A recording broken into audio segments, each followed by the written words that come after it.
Bon, une fois qu'on a tout connecté, la connexion à l'onduleur, comme out.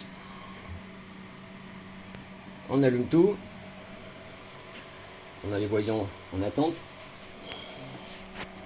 La connexion à la batterie, c'est là qu'il faut faire bien attention parce que la batterie du haut, il faut la connecter en comme in et non en link. Si on se connecte en link, on va arriver à ce défaut.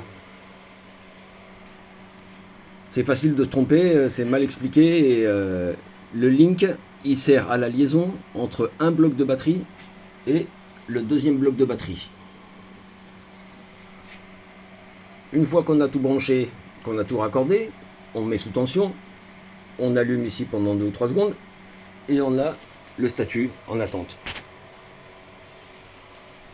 L'autre batterie, elle est en défaut, je ne sais pas encore pourquoi. C'est bien branché, mais elle ne peut pas démarrer pour le moment. Alors, l'onduleur, on a configuré, il est en attente maintenant. Alors on peut voir le statut de la batterie. BMS.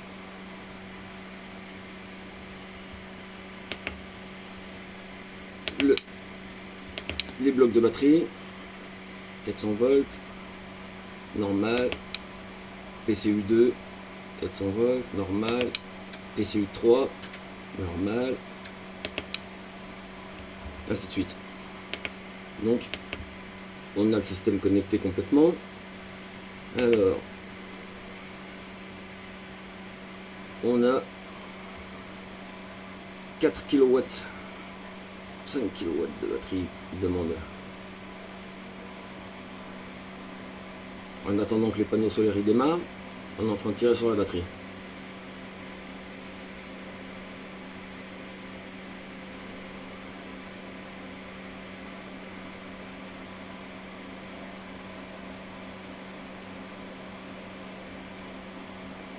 Donc les paramètres pour une seule batterie pour le moment, on va dans les settings basiques, input channel, et là on a les batteries et les panneaux solaires.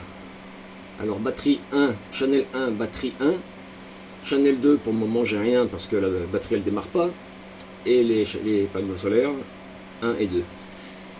Ce qui correspond à batterie 1, 2 vides, panneau solaire 1, panneau solaire 2. On revient en arrière, on va sur les paramètres de la batterie.